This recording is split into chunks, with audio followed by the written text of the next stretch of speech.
जिस ट्रैक पर राजा और सोनम आखिरी बार देखे गए थे, उसी ट्रैक की तरफ जा रहे हंगरी देश के एक टूरिस्ट की लाश पुलिस को जंगलों में मिली थी।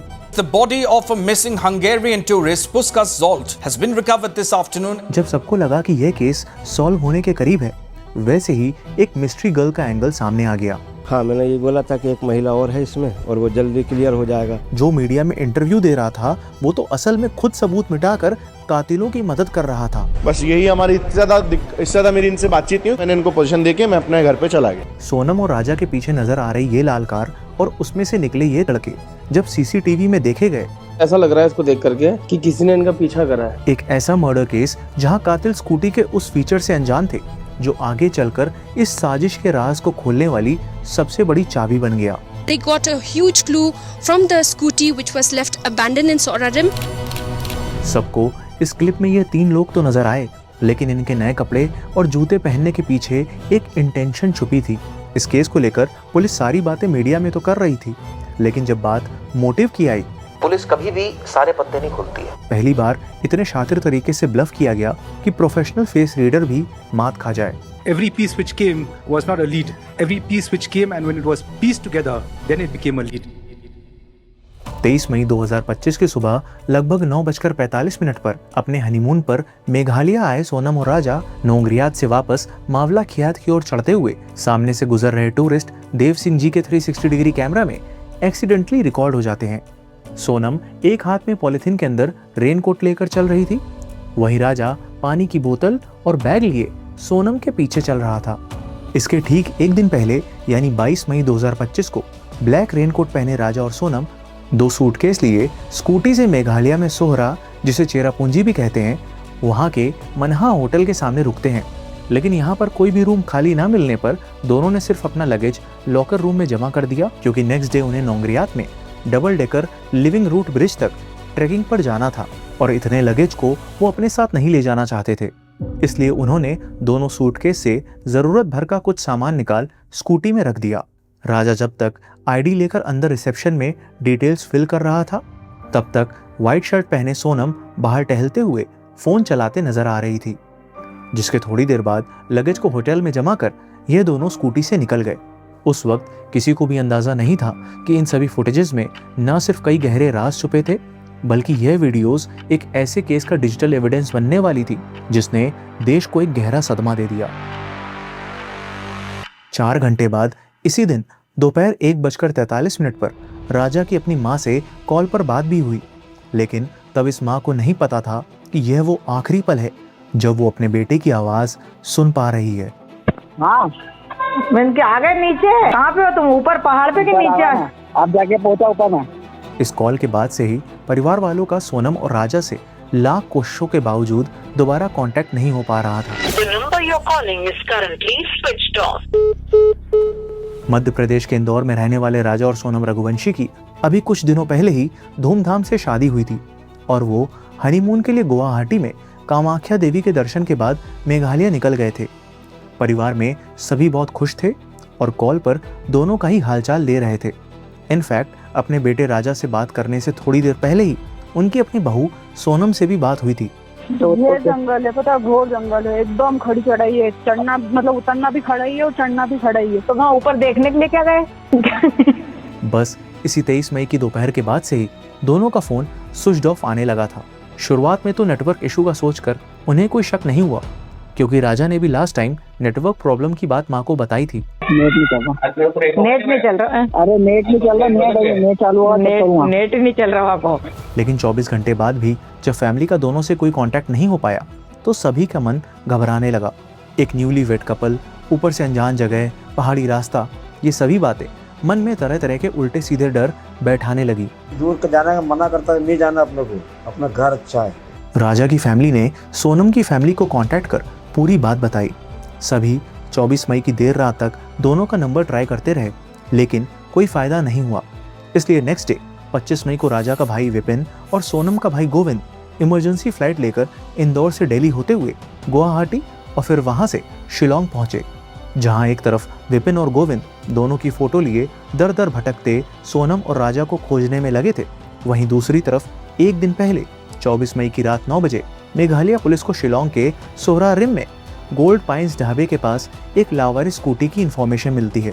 पुलिस ने जब इस स्कूटी के लाइसेंस प्लेट के थ्रू ओनर का पता किया तो जानकारी मिली कि यह स्कूटी एक रेंटल कंपनी की थी जो टूरिस्ट को घूमने के लिए किराए पर स्कूटी देते हैं। और वहीं से ही पुलिस को यह पता चला कि यह स्कूटी एक कपल ने रेंट पर ली थी। नेक्स्ट डे जब विपिन और गोविंद ने राजा सोनम की missing complaint Sohra police station में लिखवाई तो यह खुलासा हुआ कि पिछली रात जो स्कूटी पुलिस को मिली थी वही वो स्कूटी थी जिसे राजा और सोनम ने बुक किया था। दोनों का फ़ोन स्विच ऑफ आना, ऊपर से उनकी स्कूटी का लावारिस मिलना, ऐसे में कोई भी सबसे पहले किसी अपराध के होने का शक करेगा। लेकिन मेघालय जैसे टूरिस्ट फ्रेंडली और सेफ जगह में पुलिस को सिर्फ एक ही डर था कि कहीं उनके साथ कोई एक्सीडेंट, कोई दुर्घटना ना हो गई हो, क्योंकि 1 महीने पहले ही हंगरी देश के टूरिस्ट पुस्कस जोल्ट की डेड बॉडी रामदैत विलेज से पार्शियली डिकम्पोज स्टेट में मिली थी। लेकिन ऑन साइट ऑटोप्सी के बाद पुलिस ने बताया कि पुस्कस को रूमेटॉइड आर्थराइटिस था, जिसकी वजह से ट्रैकिंग के दौरान पैर फिसलकर खाई में गिरने से उनकी मौत हो गई थी। अब इसी केस को रेफरेंस मानकर पुलिस इस खोज में लग गई कि कहीं राजा और सोनम किसी एक्सीडेंट का शिकार ना हो गए हों। वहीं राजा और सोनम के भाई भी अपने तरीकों से दोनों को खोजने में लग गए। लेकिन उस वक्त तक किसी को भी इस बात की उम्मीद बिल्कुल भी नहीं थी कि इस केस की सच्चाई इतनी भयानक निकलेगी। Welcome to the show. My name is Shashwat and you are watching the dark case of Sonam and Raja Raghuvanshi. Honestly यह ऐसा केस है जहां जब जब आपको लगेगा कि आप सच के करीब हो, एक ऐसा नया सच उभर कर सामने आ जाएगा जो पिछले सच को झुठला देगा। ऐसे में पल पल आती नई खबरों के बीच केस की सही तस्वीर धुंधला जाती है। इसलिए इस केस को पूरा देखिएगा ताकि मेरी आप तक डिटेल्ड वे में सच को पहुंचाने की कोशिश सफल हो सके। 11 मई 2025 को हुई शादी के बाद राजा और सोनम अपना हनीमून मनाने 22 मई को मेघालय आए थे और 23 मई 2025 की दोपहर से दोनों की कोई खोज खबर नहीं थी। इंदौर के हनीमून कपल के मिसिंग होने की खबर जैसे ही न्यूज़ में आई, वैसे ही मेघालय जैसे खूबसूरत स्टेट को बदनाम करने का सिलसिला शुरू हो गया। लोग मेघालय के साथ वहाँ के लोगों को भी उल्टा सीधा बोलने लगे। उन्हें ऑनलाइन अब्यूज़ किया गया, क्रिमिनल्स बुलाया गया। Shown us in a very bad light that we are uncivilized, we are violent people. ऐसे समय में मेघालय के लोकल्स और पुलिस पर लगते आरोप एंड सोशल मीडिया पर फैलती इस नेगेटिविटी की वजह से पुलिस पर प्रेशर बहुत बढ़ गया था।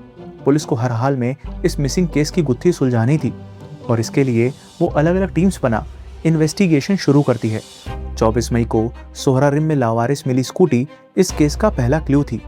पुलिस को यह तो पता चल चुका था कि यह स्कूटी राजा ने ही रेंट पर ली थी, लेकिन आसपास सीसीटीवी ना होने की वजह से यह नहीं पता चल पाया था कि वो वहाँ क्या कर रही थी। इसलिए पुलिस की एक टीम सोहरा रिम के आसपास के इलाकों में सर्च ऑपरेशन को शुरू करती है। वहीं दूसरी टीम इस कपल की ट्रिप डिटेल्स को गैदर करती है। इनिशियल इन्वेस्टिगेशन के दौरान पुलिस को राजा और सोनम 22 मई को 2 जगह सीसीटीवी में नजर आए। पहला शिलोंग के एक होटल में जहां उन्होंने सबसे पहले चेक इन किया था, और दूसरा सोहरा के मनाहा होटल के सीसीटीवी में स्कूटी के साथ। जब पुलिस ने होटल में पूछताछ की तो उन्हें पता चला कि रूम खाली ना होने के चलते वो सिर्फ बैग को लॉकर में जमा कर मौला खियात की ओर निकल गए थे। सो अब इन्वेस्टिगेशन पुलिस को सोहरा रिम से मौला खियात की ओर ले गई। मौला खियात को मेघालय का लास्ट विलेज भी कहते हैं और यह नोंगरियात जाने का मेन एक्सेस पॉइंट है। इस कम आबादी वाले शांत इलाके में कोई सीसीटीवी भी नहीं है। अक्सर ऐसी जगहों में वहाँ के लोग ही उस जगह की आंख और कान होते हैं। ऐसे में जब गांव वालों को मिसिंग कपल के बारे में पुलिस से पता चला तो वो खुद से ही आगे बढ़कर पुलिस की मदद करने आए। यहाँ पर पुलिस को भावन साई गाइड से पता चला कि वो कपल को नोंगरियात के शिपारा होमस्टे लेकर गया था, जहाँ सोनम ने उससे यह कह दिया था कि नेक्स्ट डे के लिए उन्हें अब गाइड की नीड नहीं है। शिपारा होमस्टे के ओनर से पूछने पर पुलिस को पता चला कि वो 22 मई की शाम को आए थे और अगले दिन 23 मई की सुबह 5:30 बजे ही निकल गए थे। पुलिस पूछताछ कर ही रही थी कि उनके हाथ एक बड़ी इन्फॉर्मेशन लगी। पुलिस को एल्बर्ट नाम का एक और गाइड मिला जिसने उन्हें बताया कि उसने राजा और सोनम को सुबह 10 बजे 3 लोगों के साथ नोंगरियात से वापस मौला खियात की तरफ जाते देखा था। पुलिस ने जब जानना चाहा कि वो 3 लोग कौन थे तो गाइड ने बताया कि वो लोग हिंदी में बात कर रहे थे, इसलिए वो समझ नहीं पाया कि वो क्या बोल रहे थे। उसने यह भी बताया कि ये तीनों लड़के राजा के साथ बात कर रहे थे और सोनम उनसे थोड़े पीछे चल रही थी। अब पुलिस को इतना क्लियर हो पाया था कि पहले राजा और सोनम सोहरा में लगेज रखकर मोवलाखियत आए, जहां उन्होंने स्कूटी पार्क की और गाइड लेकर नोंग्रियात गए। वहां होमस्टे में रात गुजार वो नेक्स्ट डे अर्ली मॉर्निंग वापस 3000 स्टेप्स चढ़कर मोवलाखियत लौट आए। बट स्कूटी मोवलाखियत से आखिर इतनी दूर सोहरा रिम में कैसे मिली, और यह 3 लोग कौन थे एंड उनका राजा और सोनम से क्या कनेक्शन था, ये सभी सवाल बाकी थे। सिंस सिचुएशन सेंसिटिव थी, इसलिए पुलिस ने यह इन्फॉर्मेशन अपने तक ही रखी। अब पुलिस के हाथ एक बेहद अहम जानकारी लगी। एक्चुअली इन रेंटल व्हीकल्स में जीपीएस ट्रैकर होता है, जिस वजह से कपल के स्कूटी की जीपीएस इन्फॉर्मेशन से उन्हें पता चला कि 23 मई को स्कूटी मोवलाखियत की पार्किंग से रियात और लियांग में वेइस और डोंग फॉल्स की पार्किंग तक गई थी और वहां 18 मिनट के लिए रुकी थी। यह एक बहुत ही इंपॉर्टेंट क्लू था, इसलिए मेघालय पुलिस ने बिना देरी किए स्टेट गवर्नमेंट की हेल्प से fire and emergency services, SDRF, NDRF, dog squads और ट्रेन्ड क्लाइंबर्स की टीम्स डिप्लॉय करवाई। और सबसे बड़ी बात यह थी कि मेघालय के जिन लोकल्स पर कपल को गायब करने का इल्ज़ाम लग रहा था, वही लोग कपल को खोजने में ज़मीन आसमान एक कर रहे थे। लेकिन यह बात जितनी बोलने में आसान लग रही है, असलियत उससे कहीं ज़्यादा मुश्किल थी। इतने वास्ट एरिया में कपल का सुराग ढूंढना भूसे के ढेर में सुई ढूंढने जैसा था, क्योंकि यहाँ के घने जंगल और पल में बदलता मौसम सर्च ऑपरेशन को मुश्किल बनाता जा रहा था। इनफैक्ट 29, 30 और 31 मई को चेरापूंजी में हुई लगातार भारी बारिश से आसपास के कई इलाकों में फ्लैश फ्लड भी आ गई। ऊपर से स्लिपरी स्टोन्स और वेट सॉइल की वजह से ग्रिप वीक और फॉगी वेदर के चलते विजिबिलिटी भी लो थी। अब ऐसे में सर्च ऑपरेशन चलाना मुश्किल होता जा रहा था, क्योंकि टीम्स रैपलिंग करते हुए खाई में उतरकर कपल को ढूंढ रही थी, जिसमें रेस्क्यू टीम की जान को भी खतरा था। इसलिए जैसे ही बारिश रुकी तो पुलिस ने नेसैक टीम से हेल्प ली, जो high powered and thermal drones के थ्रू एरियाज को खंगालने लगे। थर्मल ड्रोन में स्पेशल थर्मल कैमरा होता है जो ऑब्जेक्ट से इमिट होती हीट यानी इंफ्रारेड रेडिएशन को डिटेक्ट करता है, अब वो चाहे इंसान हो, जानवर हो या कोई मशीन। इस हीट को थर्मल सिग्नेचर कहते हैं। इन कैमरास की मदद से ड्रोन्स हीट बेस्ड इमेजेस बनाता है, जिससे वास्ट एरियाज को भी स्कैन कर किसी को भी ढूंढा जा सकता है। पर सर्च ऑपरेशन खराब वेदर की वजह से हिंडर हो रहा था। इसी वजह से अभी तक कोई भी अहम सुराग पुलिस के हाथ नहीं लग पाया था अनटिल 2 जून को मौसम साफ हुआ और ड्रोन्स को इस वेइस और डोंग फॉल्स की पार्किंग एरिया की गहरी घाटी में थर्मल सिग्नेचर्स मिलने लगे। पुलिस ने लोकेशन मार्क की और सर्च ऑपरेशन टीम्स रैपलिंग करते हुए 300 फीट नीचे खाई तक पहुंची। उस जगह पर पुलिस को एक आदमी की लाश मिली जो पार्शियली सड़ चुकी थी और उसमें कीड़े लग गए थे। सिंस चेहरा भी पहचान में नहीं आ रहा था, इसलिए पुलिस ने तुरंत डेड बॉडी की शिनाख्त के लिए राजा रघुवंशी के भाई को बुलाया। अनफॉर्चुनेटली हाथ में बने टैटू और स्मार्ट वॉच से कंफर्म हो गया कि यह डेड बॉडी राजा रघुवंशी की है। राजा की मौत की खबर से पूरे परिवार में हाहाकार मच गया। जिस घर में कुछ दिन पहले ही जश्न का माहौल था, उस घर का सबसे छोटा बेटा ऐसे अंजाम तक पहुंच जाएगा, ऐसा कोई सपने में भी नहीं सोच सकता था। जिसके मिलने की उम्मीद सभी लगाए बैठे थे, उसकी लाश तो कई दिनों से खाई में पड़ी हुई थी। लाश की हालत इतनी खराब हो चुकी थी कि पुलिस को समझ नहीं आ रहा था कि यह हादसा था या मर्डर। इसलिए बॉडी को तुरंत पोस्टमार्टम के लिए भेज दिया गया, जहां रिपोर्ट में निकल कर आया कि उसके सर पर आगे और पीछे से किसी धारदार हथियार से वार किए गए थे। राजा के हत्या की खबर आग की तरह पूरे देश में फैल गई। इंदौर मिसिंग कपल की न्यूज़ जो पहले हेडलाइन थी, अब नेशनल शेम बन चुकी थी, क्योंकि राजा की बॉडी तो मिली लेकिन सोनम का कोई सुराग नहीं था। तभी इस केस में ह्यूमन ट्रैफिकिंग का एंगल भी आने लगा, जिसमें यह खबर आने लगी कि राजा का मर्डर कर सोनम को किडनैप करके बांग्लादेश ले जाया गया है। बस यहीं से नेशनल मीडिया ने एक बार फिर मेघालय के लोगों, वहाँ की पुलिस और सरकार सभी पर सवाल उठाना शुरू कर दिए। और सिर्फ सवाल ही नहीं, बल्कि ऐसे आरोप, ऐसे नैरेटिव पूरे देश में फैला दिए गए जिनका सच्चाई से दूर दूर तक वास्ता नहीं था। मेघालय जो one of the safest state है, उसको अनसेफ और क्राइम प्रोन बताया गया। वहाँ के लोगों को किलर और ह्यूमन ट्रैफिकर बताया गया। पुलिस को निकम्मा और कामचोर कहा गया। अनफॉर्चुनेटली सिर्फ मीडिया हाउसेस ही नहीं, बल्कि मैनी सो कॉल्ड क्रिएटर्स सिर्फ व्यूज़ के लिए अनाप शनाप बोलने लगे, बिना ये सोचे कि वो मेघालय को किस लेवल तक चोट पहुंचा रहे हैं। 4 जून को राजा की बॉडी इंदौर उसके घर भेज दी गई। किसे पता था कि 2 हफ्ते पहले हनीमून पर निकला राजा यूं कफन में लिपटकर घर आएगा। राजा की फैमिली ने प्राइम मिनिस्टर को लेटर लिखकर सीबीआई इंक्वायरी की भी मांग की।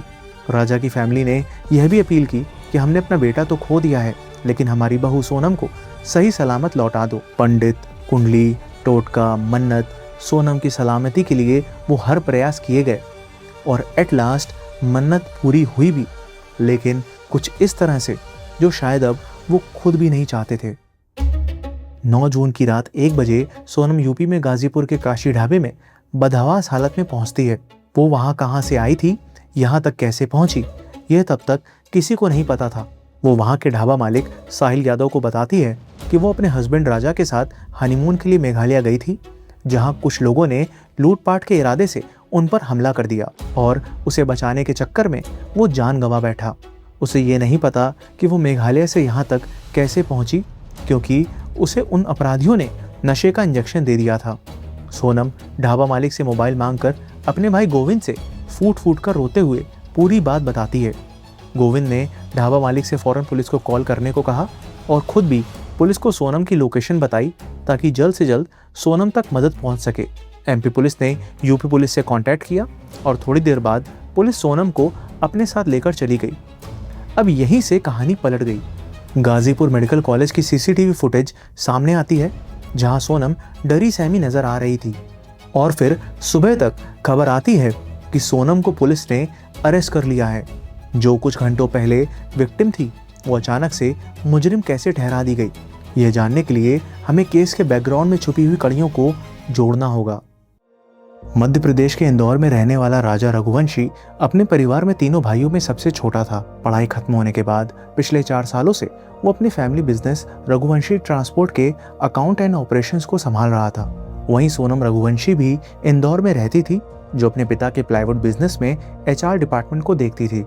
राजा के कजिन ने बताया कि पिछले साल अक्टूबर 2024 में राजा ने रघुवंशी समाज की मैट्रिमोनियल ऐप में सोनम की प्रोफाइल देखी थी, जहां उसने भी अपनी शादी के लिए प्रोफाइल बनाई थी। रघुवंशी रिश्ते एप्लीकेशन है, जिसमें रघुवंशी समाज के जो लोग हैं वो रिश्ते ढूंढते हैं। उसी एप्लीकेशन के माध्यम से ये रिश्ता तय किया गया है। राजा ने ही अपनी माँ को सोनम की प्रोफाइल दिखाई थी।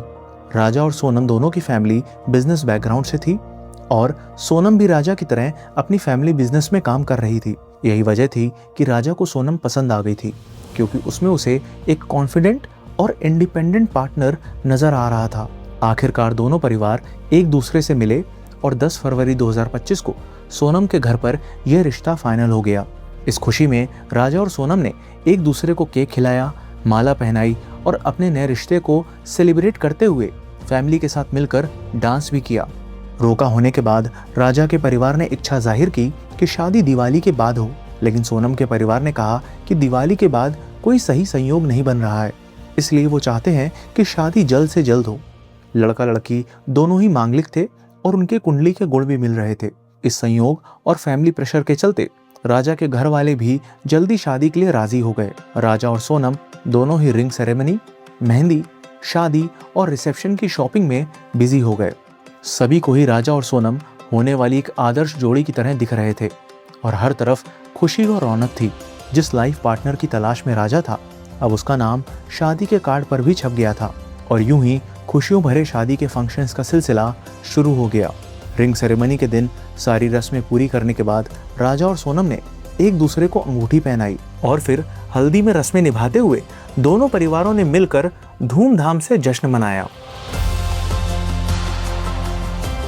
अपनी लाइफ के इस नए फेज की शुरुआत से राजा दिल से खुश था।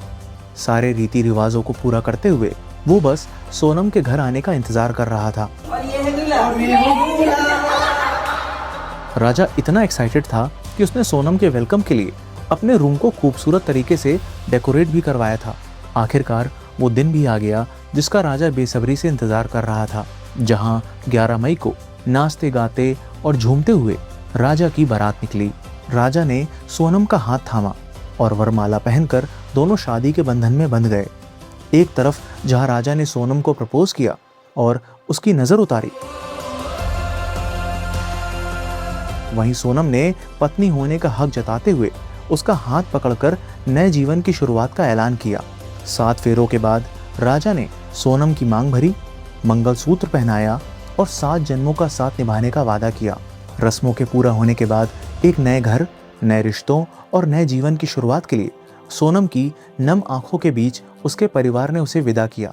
रिसेप्शन के फंक्शन में भी राजा और सोनम ने सभी परिवार वालों के साथ सेलिब्रेट किया और एक दूसरे को वचन दिए। मैं सोनम यह वचन देती हूँ कि शादी के बाद राजा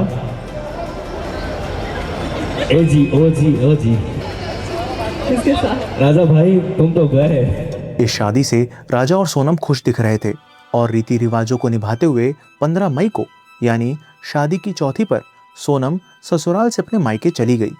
लेकिन तबीयत खराब होने की वजह से वो मायके में ही रुक गई। सोनम ने राजा को बताया कि उसने मन्नत मांगी है कि जब तक वो गुवाहाटी के कामाख्या मंदिर में दर्शन नहीं कर लेंगे तब तक एक दूसरे के करीब नहीं आएंगे। 18 मई को सोनम ने राजा को कॉल कर सरप्राइज दिया कि उसने उनके हनीमून के खातिर गुवाहाटी के लिए फ्लाइट टिकट्स बुक की हैं, जहां वो पहले कामाख्या मंदिर जाएंगे। वैसे तो राजा सोनम के साथ हनीमून पर 2 महीने बाद जाने वाला था, लेकिन सोनम के इस जेस्चर से न सिर्फ वो सरप्राइज था बल्कि खुश भी हुआ। यही वजह थी कि वो उसी दिन हनीमून के लिए शॉपिंग करने निकल गया। शॉपिंग करके घर लौटने पर जब राजा की माँ ने उसे और नए कपड़े खरीदने की वजह पूछी तो राजा ने उन्हें सोनम के सरप्राइज हनीमून प्लान के बारे में बताया और बताया कि सोनम ने ऑलरेडी 2 दिन बाद की यानी 20 मई की टिकट्स भी बुक कर रखी है। बेटे की खुशी देखकर माँ ने उसे रोका नहीं, बस पूछा कि वो दोनों वापस कब आएंगे, जिस पर राजा ने बताया कि सोनम ने अभी रिटर्न टिकट्स नहीं बुक की हैं, इसलिए वापस आने की तारीख उसे पता नहीं है। माँ ने जब सोनम को कॉल कर वापस आने की डेट पूछी तो सोनम ने कहा कि शॉपिंग के चलते वो भूल गई थी और वो गुवाहाटी पहुंचकर रिटर्न टिकट्स बुक कर लेगी। 20 मई की सुबह 6:47 पर राजा अपने घर से रैपिडो बाइक टैक्सी लेकर एयरपोर्ट को निकल जाता है, जहां 9:30 बजे वो सोनम के साथ वाया बेंगलोर इंदौर से गुवाहाटी चला जाता है। गुवाहाटी पहुंचकर उन्होंने साथ में कामाख्या मंदिर के दर्शन किए, जहां से सोनम के कहने पर ही वो ट्रिप को एक्सटेंड कर मेघालय में शिलोंग को निकल गए। 22 मई को शिलोंग पहुंचकर दोनों ने एक ऑटो रेंटल से स्कूटी ली और लगेज जमा कर मौलाखियात के लिए निकले। मौलाखियात में स्कूटी को पार्किंग में लगाया और नौंगरियात के डबल डेकर ब्रिज तक जाने के लिए भवान साई नाम के गाइड को हायर कर 3000 स्टेप्स ट्रैक करते हुए नौंगरियात पहुंच गए। सिंस नौंगरियात पहुंचते पहुंचते अंधेरा हो गया था, इसलिए वहीं पास में ही शिपारा होम स्टे में रूम लेकर दोनों ने वहां रात गुजारी। नेक्स्ट डे यानी 23 मई की सुबह 5:30 बजे ही वो दोनों होम स्टे से चेकआउट कर डबल डेकर ब्रिज की ओर निकल गए। राजा हनीमून की यादों को इकट्ठा कर सोनम के साथ वापस मौलाखियात की ओर चल दिया, जहां उसने स्कूटी पार्क की थी। 3000 स्टेप्स के इस लंबे ट्रैक के वक्त राजा को रास्ते में इंदौर के ही 3 लड़के मिले। दूर स्टेट में कोई अपने ही शहर का, अपनी ही बोली का टकरा जाए तो कोई भी खुश होकर उससे बातचीत करने लगेगा, और राजा का नेचर तो वैसे भी बहुत हंसमुख और फ्रेंडली था, इसलिए जब उन्होंने रास्ते में राजा से बातचीत करना शुरू की तो अपने शहर का पाकर राजा भी उनसे फ्रेंडली हो गया। उसकी ट्रैक पर हुई इन तीनों से मुलाकात अच्छी खासी जान पहचान में बदल गई। बात में पता चला कि वो लोग भी वही सौ डोंग फॉल्स देखने जा रहे हैं जो जगह सोनम ने राजा को घुमाने के लिए चुनी थी। फिर क्या था, राजा और सोनम उन तीनों के साथ ट्रैक का बचा हुआ रास्ता कवर करते हुए साथ में ही वाटरफॉल देखने के लिए चल दिए। मौलाखियात पहुंच वहां से सबने अपनी स्कूटी उठाई और वही सौ डोंग फॉल्स की तरफ चल दिए। सिंस राजा और सोनम बिना ब्रेकफास्ट किए निकले थे, इसलिए रास्ते में रुककर राजा ने केले खरीदे और उसी दौरान अपनी माँ को कॉल किया। कुछ खाने का मिला कि नहीं मिला? अभी केले खा रहा हूँ, अभी हाल पहुंचा हूँ, यहाँ से निकलूंगा। इस कॉल के कुछ मिनट बाद कुछ ऐसा होने वाला था जो शायद सबकी सोच से परे था। लगभग दोपहर 2 बजे के करीब जब स्कूटी से सभी रियाद अर्लियांग में वही सौ डोंग फॉल्स की पार्किंग में पहुंचे तो वहां चारों तरफ सन्नाटा था। वो इलाका इतना सुनसान था कि उस वक्त उन 5 लोगों के अलावा उस समय वहां पर कोई भी नहीं था। नेचर की इन शांत वादियों में बहते वही सौ डोंग फॉल्स को देखने के लिए राजा जब गाड़ी पार्क कर सेल्फी पॉइंट पर पहुंचा तो सोनम मुस्कुराते हुए उसके सामने आकर खड़ी हो गई, बिल्कुल उसी तरह जैसे कुछ दिनों पहले हुई रस्मों में वो उसके साथ खड़ी थी। लेकिन इस मुस्कुराहट के पीछे छुपे छल कपट के असली रूप से राजा अनजान था। इसलिए जब तक वो कुछ समझ पाता तब तक सोनम के एक इशारे पर उन लड़कों में से एक ने बैग में छुपे धारदार डाव यानी मशेटी से अचानक से राजा के सर पर इतनी जोर से वार किया कि वो दर्द में चीखता हुआ खून से लथपथ जमीन पर गिर गया। पहला वार होते ही सोनम पीछे हट गई और उतने में बाकी दो लड़कों ने भी राजा के सर पर आगे से भी 2 वार किए। पहला वार पीछे से किया गया था, इसलिए राजा को न संभल पाने का मौका मिला और न ही अपनी जिंदगी के लिए लड़ने का। उसे उम्मीद नहीं थी कि जिस औरत को वो अपनी पत्नी समझ उसके साथ इन वादियों में अपनी जिंदगी के सबसे खूबसूरत लम्हे बिताने आया था, वो तो उसकी मौत बनकर उसके साथ चल रही थी। राजा खून से लथपथ मौत की दहलीज पर पड़ा था, जिसे पार करते करते वो ये देख चुका था कि 7 जन्मों के साथ की कस्में खाने वाली उसकी पत्नी सोनम ने उसे शादी के सिर्फ 2 हफ्तों के अंदर ही इस अंजाम तक पहुंचा दिया। लेकिन किस्सा यही नहीं रुका।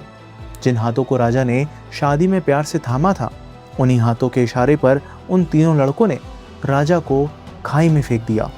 राजा को ऐसी जगह मर्डर कर फेंका गया था कि वहां से उसकी लाश का मिलना और सच का खुलासा हो पाना बेहद मुश्किल था। जहां सोनम पर किसी को भी शक नहीं था और वो खुद को एज अ विक्टिम दिखा रही थी, ऐसे में मेघालय पुलिस सबूतों के साथ उसका असली चेहरा कैसे सामने लाई। सोहरा पुलिस स्टेशन की हिस्ट्री में आज से पहले एक भी मर्डर केस फाइल नहीं हुआ था। ऐसे में यह केस टाइम सेंसिटिव था, इसलिए मेघालय पुलिस ने तुरंत SIT टीम फॉर्म की और इस केस को ऑपरेशन हनीमून का नाम दिया। सर्च ऑपरेशन को और तेज कर दिया गया, पेट्रोल डॉग्स और ड्रोन्स बढ़ा दिए गए। नतीजा, सर्च ऑपरेशन के दौरान पुलिस को मोबाइल फ़ोन के पार्ट्स मिले, वाइट शर्ट मिली, राजा का बैग और मेडिसिन के साथ ही मिला खून से सना हुआ ये डाव यानी मर्डर वेपन। यह मर्डर वेपन एक अहम कड़ी था, जिसे पुलिस को यह साफ हो गया कि राजा की हत्या एक साजिश के तहत की गई है, क्योंकि यह डाव लोकली मेड डाव से बहुत अलग था। इसका हैंडल प्लास्टिक का था, जबकि लोकली मेड डाव के हैंडल वुड के होते हैं, और यह बिल्कुल नया वेपन था जिसे सिर्फ राजा के मर्डर में इस्तेमाल किया गया था। इसी पॉइंट से पुलिस को लग गया कि इस मर्डर में शामिल अपराधी मेघालय से बिलोंग नहीं करते। उधर पुलिस को सोनम के सूटकेस से मंगलसूत्र और टो रिंग मिली, जबकि राजा की गोल्ड चेन और रिंग अभी भी मिसिंग थे। और इसी पॉइंट से पुलिस को सोनम पर शक होने लगा था, क्योंकि एक न्यूली मैरिड लेडी आखिरकार अपना मंगलसूत्र उतार कर घूमने क्यों जाएगी। अब यहीं से पुलिस ने एक टीम सोनम के कॉल रिकॉर्ड्स को खंगालने में लगा दी। इधर सर्च ऑपरेशन के दौरान पुलिस स्कूटी के GPS को ट्रैक करके AD व्यू पॉइंट पहुंची, जहां सोनम और राजा की स्कूटी थोड़ी देर रुकी थी। इसलिए अब पुलिस आसपास के इलाके में छानबीन करने लगी। लगातार कड़ी मेहनत करते हुए पुलिस ने पूरे इलाके को ऊपर से नीचे तक छान मारा, और इसका नतीजा उन्हें मिला भी, जब एक खून से सना रेनकोट उनके हाथ लगा, जो देखने में सोनम का लग रहा था। इसलिए पुलिस ने उस रेनकोट को तुरंत फॉरेंसिक्स के लिए भेज दिया। उधर 15 ऑफिसर्स की 5 SIT टीम्स इन्वेस्टिगेशन में लग गई। पहली टीम राजा के पोस्टमार्टम रिपोर्ट और मोबाइल एक्टिविटी के जरिए मर्डर को रिकंस्ट्रक्ट करने में जुटी थी। दूसरी टीम हर पॉसिबल जगह जाकर CCTV फुटेजेस को स्कैन करने में लग गई। तीसरी टीम राजा और सोनम के कॉल और मैसेज डेटा को स्टडी कर रही थी और उन नंबर्स को मॉनिटर कर रही थी जो उस वक्त कपल के आसपास एक्टिव थे, जिनमें से कुछ के साथ सोनम मैसेजेस के थ्रू कांटेक्ट में थी और उसकी लोकेशन भी उन्हीं के करीब ट्रेस हो रही थी। चौथी टीम होटल ओनर्स, गाइड और लोकल से बात करके हर डिटेल को इकट्ठा कर रही थी, जबकि 5वीं टीम राजा और सोनम की सोशल मीडिया एक्टिविटी को स्कैन करने में लग गई। और यहाँ उन्हें 23 मई को राजा के इंस्टाग्राम से 2 बजे की एक पोस्ट मिली, together for 7 lifetimes. Police का सोनम पर शक गहराने लगा, क्योंकि जब उन्होंने उसकी सोशल मीडिया एक्टिविटी को चेक किया तो सोनम ने राजा के साथ एक भी फोटो अभी तक पोस्ट नहीं की थी, और राजा की इस पोस्ट के बाद ही दोनों फोन्स स्विच्ड ऑफ हो गए थे। जब राजा की पोस्टमार्टम रिपोर्ट आई तो मर्डर का एंगल साफ हो गया। उसके सर पर एक बार पीछे से और एक सामने से हुआ था, जो उसकी मौत की वजह बना। इन सभी फाइंडिंग्स के तार धीरे धीरे सोनम तक जा रहे थे और SIT का शक अब उस पर और गहराने लगा था। 6 जून तक इन्वेस्टिगेटर्स ने काफ़ी सबूत इकट्ठा कर लिए थे, जो इंडिकेट कर रहे थे कि सोनम इस मर्डर की मास्टरमाइंड है और इसमें इंदौर के 3 लोगों का भी हाथ है। इसके बाद मेघालय पुलिस ने इंदौर क्राइम ब्रांच के साथ 4 नंबर्स शेयर किए। क्राइम ब्रांच ने पता लगाया कि ये सारे सिम कार्ड्स इंदौर में ही खरीदे गए थे और उनके एड्रेसेस भी लोकल निकले। मेघालय पुलिस ने उन सभी नंबर्स को मॉनिटर करने को कहा ताकि उनकी मूवमेंट्स को ट्रैक किया जा सके। फिर 7 जून को इंदौर में सर्विलेंस शुरू हुआ, जिसके बाद 3 नाम सामने आए, आकाश, विशाल चौहान और आनंद कुर्मी। यह नाम पता चलते ही 8 जून को मेघालय पुलिस इंदौर पहुंची, जहां एमपी पुलिस के साथ सादी वर्दी में इन सस्पेक्ट्स को अरेस्ट करना शुरू किया। पुलिस सबसे पहले विशाल चौहान के घर पहुंची, जहां वो अकेले बैठा शराब पी रहा था। विशाल की गिरफ्तारी और फिर उसके कन्फेशन से पुलिस को एक बहुत अहम इंफॉर्मेशन मिली, एक ऐसा नाम जो पुलिस के रडार में कभी था ही नहीं, और वो था राज कुशवाहा।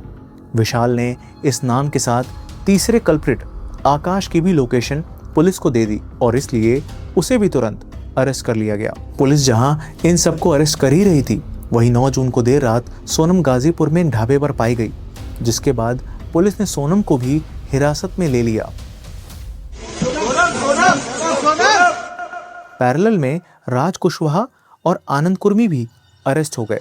सो इस तरह सोनम को मिलाकर टोटल 5 लोगों को पुलिस ने हिरासत में ले लिया था।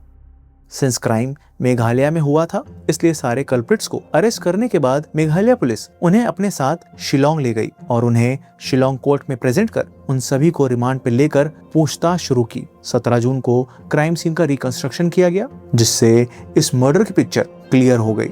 सोनम के साथ जो 3 आरोपी मेघालय में मौजूद थे, उनमें से एक था विशाल चौहान उर्फ विक्की, जो ललितपुर उत्तर प्रदेश का रहने वाला है, लेकिन वो रहता इंदौर में ही था और पैसे कमाने के लिए रैपिडो बाइक चलाता था। इस मर्डर में वो राज कुशवाहा की वजह से जुड़ा था, क्योंकि राज उसका अच्छा दोस्त था, इतना पक्का दोस्त कि राज की बहन उसे राखी तक बांधती थी। दूसरा अक्यूज्ड आकाश सियागंज इंदौर का रहने वाला है, जो अनएम्प्लॉयड था और कभी कभी मजदूरी करता था और उसे विशाल ने ही राज से मिलवाया था। तीसरा अक्यूज्ड आनंद कुर्मी बीना मध्य प्रदेश का रहने वाला है और वो आकाश और विशाल का ही दोस्त है। राजा के मर्डर के प्लान के लिए इन तीनों कल्प्रिट्स को सोनम से जिसने मिलवाया था, वो था राज कुशवाहा।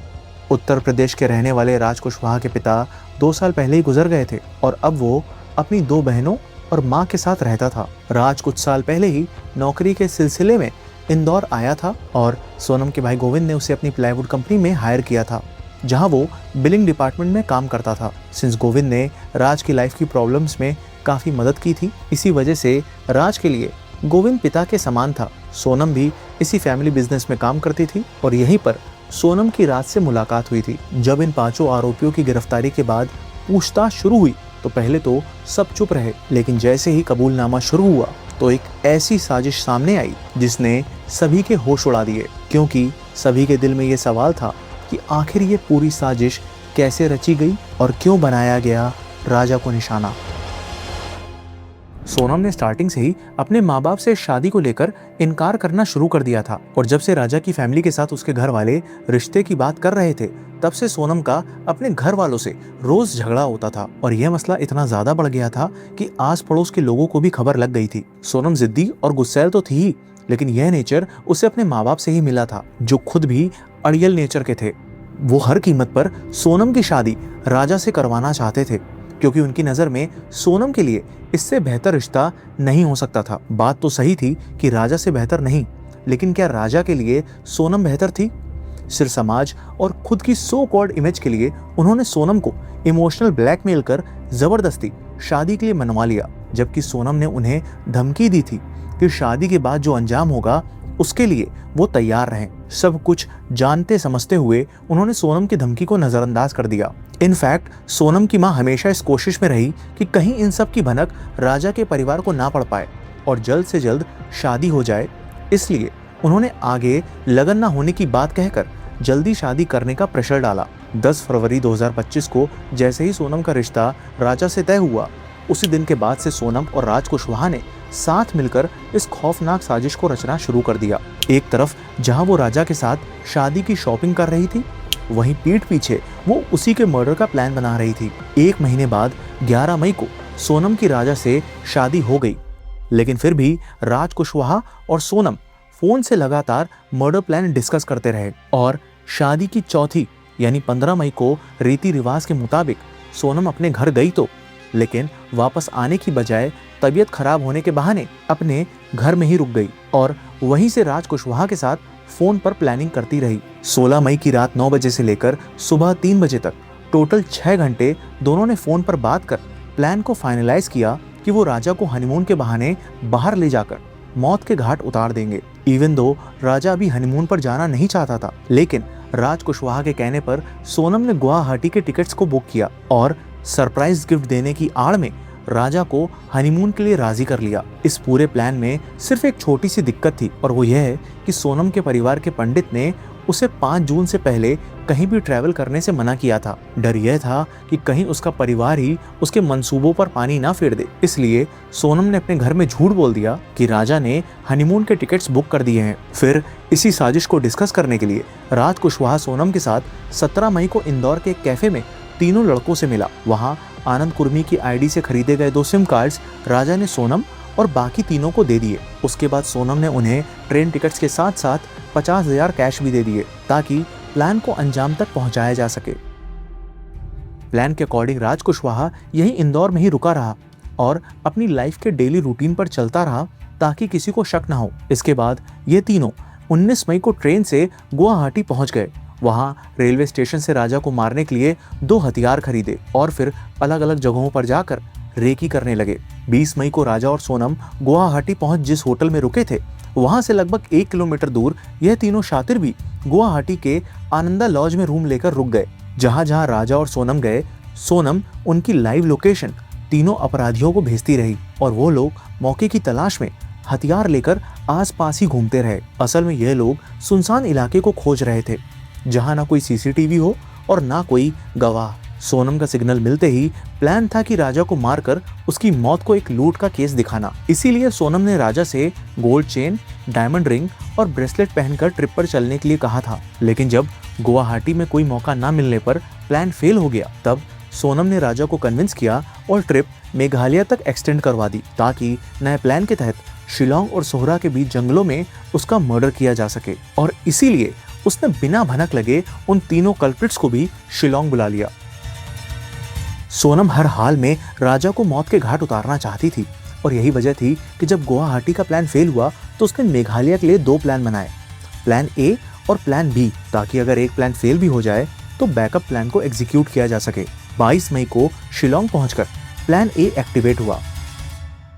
इस प्लान के मुताबिक तीनों कल्प्रिट्स की प्रेजेंस में सोनम सेल्फी के बहाने राजा को एक खाई में धक्का देने वाली थी। उसी दिन की सीसीटीवी फुटेज में राजा हनीमून के लिए पैकिंग करते दिख रहा था। वहीं सोनम उसकी मौत के जाल भी बुनते नजर आई। वो कॉन्स्टेंटली फोन पर तीनों क्रिमिनल से टेक्स्ट पर बात कर रही थी। लोकेशन शेयरिंग, अपडेट्स और अटैक की टाइमिंग सब उसी मोमेंट में डिसाइड हो रहा था। लेकिन इतनी प्लानिंग के बाद भी तेज बारिश और जल्दी होते अंधेरे ने प्लान ए को फेल कर दिया। पर सोनम के दिल में इतनी नफरत भरी थी कि अब वो रुकने वाली नहीं थी। 2 प्लान्स फेल होने के बाद भी उसने राज कुशवाहा से बात कर प्लान बी पर काम करना शुरू किया। प्लान बी के मुताबिक राजा को सुनसान पहाड़ी इलाके पर ले जाकर तीनों के हाथों कत्ल करवाने का था। इस बार इनका प्लान कामयाब हो सके, इसके लिए सोनम ने काफी रिसर्च कर राजा को मारने के लिए 2 जगह चुनी, मौलाखियात से नोंगरियात का ट्रैक और वेइसोडोंग फॉल्स। मौलाखियात इसलिए चुना गया क्योंकि यह एक बहुत ही सेक्लूडेड विलेज है, ना सीसीटीवी ना ट्रैफिक, सिर्फ 17 परिवारों वाला एक गांव। ऊपर से नोंगरियात का ट्रैक काफी लंबा, कठिन और घने जंगलों से घिरा हुआ है। सेकंड लोकेशन वेइसोडोंग फॉल्स को सोनम ने इसलिए चुना क्योंकि 2023 के बाद से सिविल सब डिविजनल अथॉरिटी ने 3 विलेजेस के बीच ओनरशिप को लेकर चल रहे लीगल डिस्प्यूट के चलते इसे बंद कर दिया था, जिस कारण यह जगह सुनसान पड़ी थी। प्लान के अकॉर्डिंग जहां 23 मई को सोनम राजा के साथ नोंगरियात से मौलाखियात के ट्रैक पर निकली, जिस पर यह तीनों शातिर भी निकल चुके थे। यह तीनों कल्प्रिट्स 9:25 पर वहां से गुजर रहे टूरिस्ट के मोबाइल कैमरा में एक्सीडेंटली कैद हो गए, जिसमें वो ट्रैक पर सीढ़ियों से बने इस रास्ते पर जाते दिखे। ठीक 20 मिनट बाद 9:45 पर सोनम और राजा भी उसी रास्ते की शुरुआत करते हुए रिकॉर्ड हो गए। यानी तीनों अपराधी पहले आगे पहुंचकर राजा और सोनम का इंतजार कर रहे थे क्योंकि गाइड ने 10 बजे राजा को इन तीनों के साथ बात करते हुए देखा था। यानी इन अपराधियों ने उन 15 मिनट्स के बीच में ही किसी बहाने से राजा से दोस्ती कर ली थी।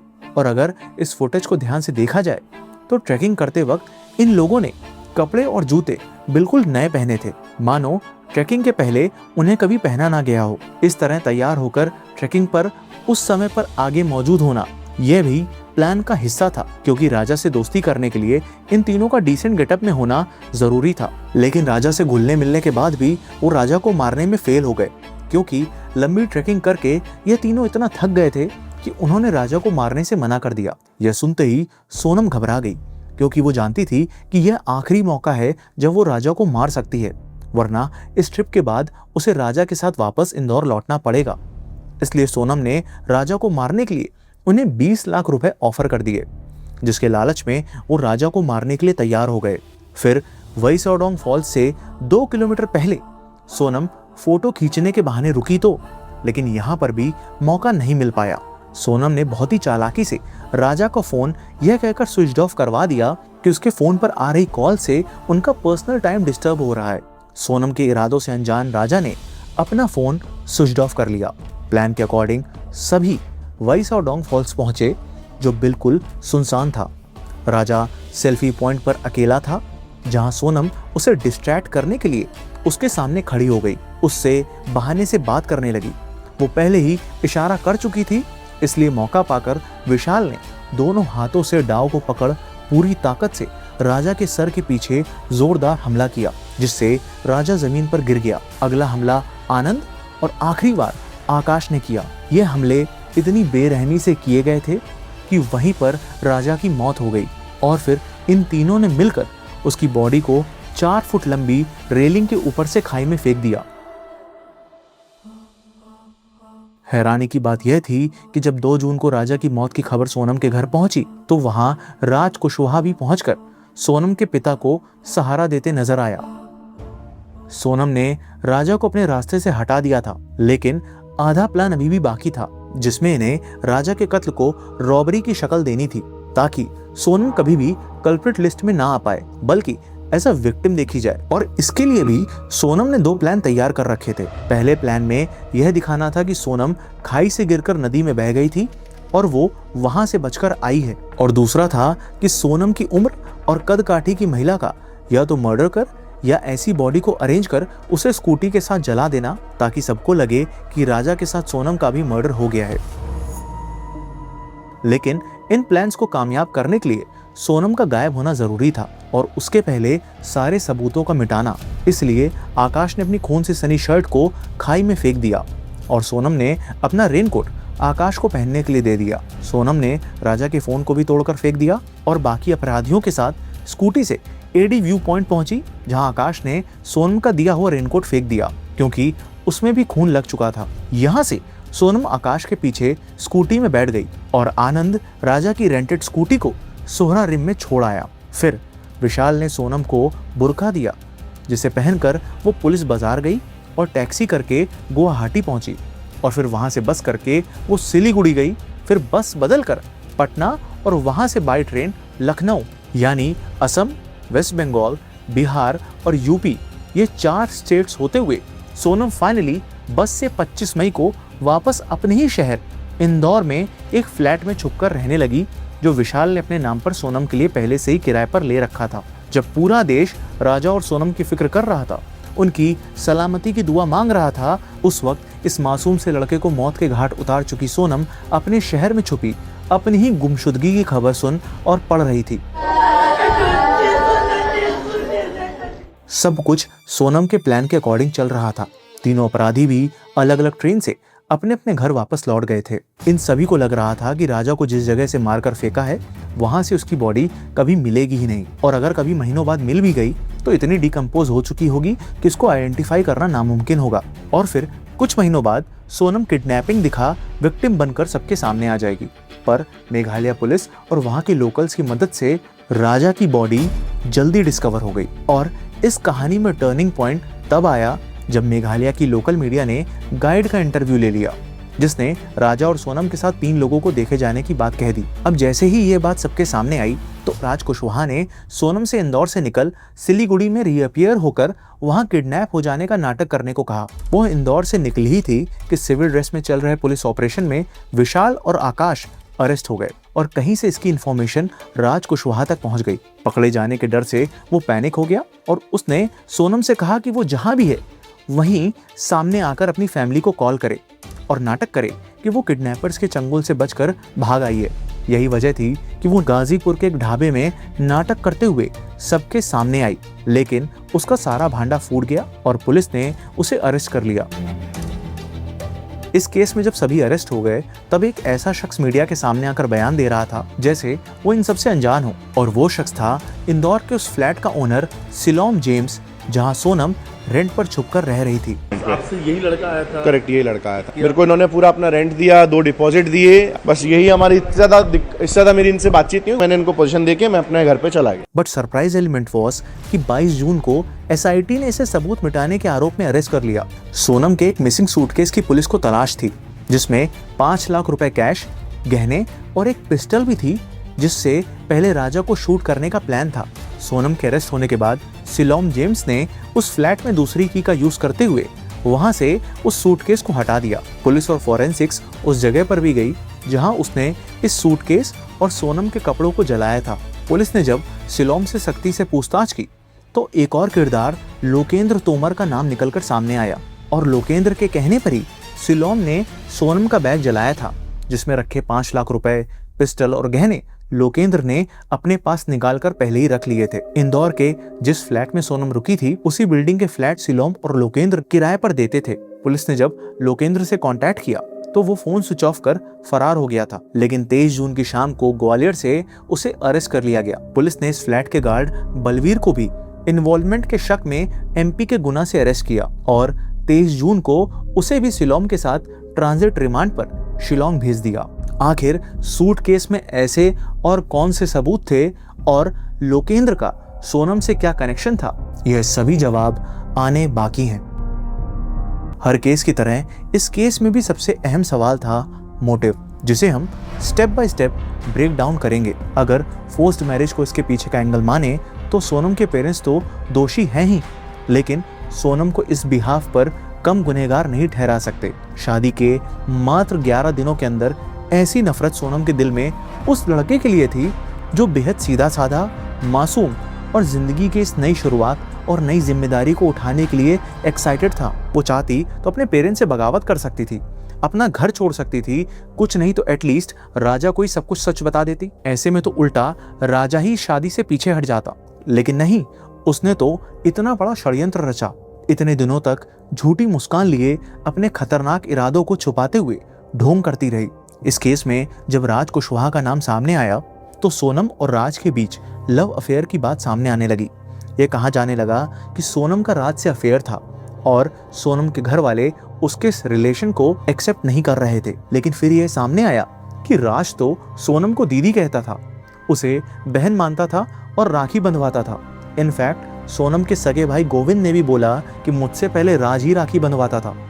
राज की फैमिली, उसके मोहल्ले वालों ने भी यही बात रखी। पुलिस ने जब राज और सोनम से पूछताछ की तो दोनों कन्फेशन में एक दूसरे पर ब्लेम डालने लगे और एक दूसरे को ही मास्टरमाइंड बताने लगे। लेकिन बाद में राज ने कबूल किया कि वो ही मास्टरमाइंड था, बट सरप्राइजिंगली उसने लव एंगल को इसमें जोड़ने से मना कर दिया। तभी पुलिस को कॉल रिकॉर्ड से पता चला कि सोनम ने बीते महीनों में 200 से भी ज्यादा बार किसी संजय वर्मा नाम के शख्स को कॉल किया था। खबर आने लगी कि यही वो शख्स है जिसे सोनम का अफेयर है, लेकिन बाद में सोनम ने पुलिस को बताया कि संजय वर्मा कोई और नहीं, राज कुशवाहा है, जिसका नाम चेंज करके उसने सेव किया था और इसीलिए ट्रू कॉलर में भी यही आ रहा था।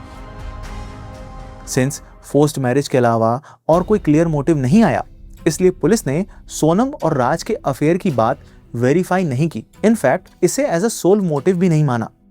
Frankly speaking, I still find it very difficult to accept the motive that has been given by the accused. On the surface of it appears to be the love angle, the love triangle rather. But personally, I wouldn't say that that could be the only motive. But इस case को lead कर रहे Meghalaya police के SP ने कुछ यूं कहा। It is very clear that She was in love with somebody, but she had to get married to somebody. Somebody यानी it could be of any caste, gender, religion. Gender पर जाएं तो surprisingly इस case को लेकर पंडित अजय दुबे ने कुछ भविष्यवाणियां की थी जो सभी सही भी निकली, लेकिन आखिरी भविष्यवाणी में एक मिस्ट्री गर्ल का एंगल भी सामने आ गया। ये दावा किया गया कि इसमें एक और महिला शामिल है जिससे सोनम के समलैंगिक संबंध हैं। हाँ, मैंने ये बोला था कि एक महिला और है इसमें और वो जल्दी क्लियर हो जाएगा। अब जैसे कहा जाता है कि पुलिस कभी भी अपने सारे पत्ते तुरंत नहीं खोलती, तो क्या समबडी वाले पॉइंट और इस भविष्यवाणी में कोई कनेक्शन हो सकता है? मोस्टली जो हमने लव एंगल से जुड़े क्राइम केसेस कवर किए हैं उसमें क्रिमिनल्स अफेयर को एक्सेप्ट कर लेते हैं, क्योंकि साइकोलॉजिकली गलत करने के बावजूद ऐसे कातिलों के मन में एक प्राइड होता है कि मैंने अपने सो कॉल्ड प्यार के लिए यह कदम उठाया। भाई बहन वाले पॉइंट पर आए तो क्या मुंह बोली बहन के लिए उसने इतना बड़ा कदम उठाया? ऐसा कौन सा फेवर था जो राज को ऐसे क्राइम में इन्वॉल्व कर गया? क्योंकि फाइनेंशियल एंगल को लेकर कोई सॉलिड एविडेंस अभी तक हाथ नहीं आया है। तो क्या सोनम ने राज को इमोशनली फूल बनाकर एज अ मोहरा यूज किया है? 24 जून को एसपी विवेक जी ने कहा है कि वो फिलहाल प्रीलिमिनरी इन्वेस्टिगेशन में यह मानकर चल रहे हैं कि राज और सोनम रिलेशनशिप में थे और दोनों ही साथ में अपना बिजनेस करना चाहते थे। इसलिए इन दोनों ने उनके बीच में आए शख्स यानी राजा को रास्ते से हटा दिया। राज कुशवाहा और सोनम दोनों ही बेहद शातिर हैं, जिन्हें कोई रिमोर्स नहीं है और इसके पीछे की हकीकत दोनों ही अपने अंदर छुपाए हैं। राज कुशवाहा तो सबके बीच मौजूद रहा और राजा के लिए कफन भी वही लेकर आया।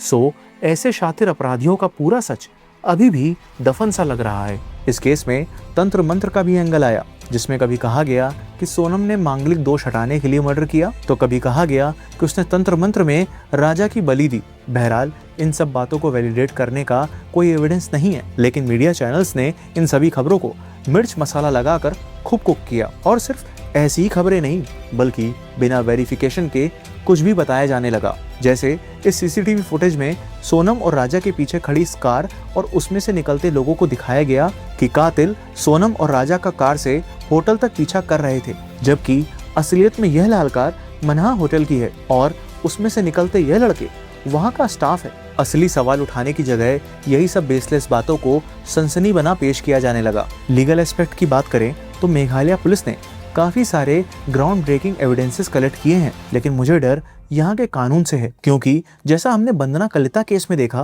कि डबल मर्डर करने के बाद सारे एविडेंसेस होते हुए भी सभी को बेल मिल गई और वो सभी मुजरिम आज आजाद घूम रहे हैं। यही डर राजा के परिवार को भी है, जो कि गलत नहीं है। हैरानी की बात यह है कि इतना सब हो गया, इसके बावजूद सोनम का केस लड़ने की इच्छा जाहिर करने वाले वकील ने कुछ ऐसा कहा जिसे सुनकर सिर्फ और सिर्फ आपको गुस्सा ही आएगा। लेकिन लड़की पूरी तरह से निर्दोष है और जो कहानी सामने आई है, जो स्टोरी बनाई जा रही है, जो सारे एविडेंस दिखाए जा रहे हैं, वो सारे के सारे गलत है। आई एम श्योर इसका मर्डर नहीं हुआ है, या तो ये पहाड़ से गिरा है या वहाँ के किसी लोकल गुंडे ने इससे सामान छीन करके इसको धक्का दे दिया। अगर मैं कोर्ट में खड़ा होता हूँ तो न लड़की को न इन लड़कों को किसी को कोई सजा नहीं होगी। शादी से पहले सोनम को लेकर राजा के सामने कई रेड फ्लैग्स भी दिखे थे। राजा ने अपनी माँ और अपने खास दोस्तों को बताया था कि सोनम ना उससे बात करती है और ना ही उसे वक्त देती है। ऐसा लगता है कि मानो उसे मुझ में कोई इंटरेस्ट नहीं है। हम दोनों ही बिजनेस कर रहे हैं, लेकिन मैं तब भी उससे बात करने का टाइम निकाल लेता हूँ, लेकिन वो खुद को हमेशा बिजी बताती है। कॉल अटेंड नहीं करती थी सोनम, बहुत बार मतलब 10-11 बार कॉल करते थे जब सोनम कॉल अटेंड करती थी। ये मुझे राजा ने पर्सनली बताया था। राजा की यह शिकायत जायज थी, क्योंकि शादी से पहले जान पहचान और शादी की तैयारी के लिए कन्वर्सेशन का होना जरूरी है। इसलिए राजा की माँ ने सोनम से बात की थी और ये पूछा भी था कि क्या उसे ये रिश्ता पसंद नहीं है। सोनम के पास मौका था कि वो सच बताकर इस रिश्ते से पीछे हट सकती थी, लेकिन उसने काम में बिजी होना, थकान, टाइम न मिल पाना, यही सब बहाने बनाए। नेक्स्ट डे से वो राजा को कॉल करने लगी, लेकिन पूरे दिन में मात्र 5-10 मिनट ही वो उससे बात करती थी, क्योंकि असल में तो उसका दिमाग राजा के मर्डर प्लान बनाने में लगा था। अपराध एक होता है और कितने परिवार बर्बाद हो जाते हैं। अगर आपको शादी नहीं करनी तो मत करो, अपनी फैमिली को क्लियर कर दो। ना माने तो जिससे रिश्ता तय हो रहा है उसे बता दो, चाहे लड़का हो या लड़की, क्योंकि अपराध को अंजाम देने से पहले हर शातिर को लगता है कि वो पकड़ा नहीं जाएगा, क्योंकि जो प्लान उन्होंने बनाया है वो फूल प्रूफ है। लेकिन ऐसा होता नहीं है। सच क्या है वो तो वक्त ही बताएगा, और वो चाहे कुछ भी हो। लेकिन एक शख्स, एक बेगुनाह को जिस तरह छल, धोखे और षड्यंत्र से मार डाला गया, वो सच कभी नहीं बदल सकता। I am the hunter.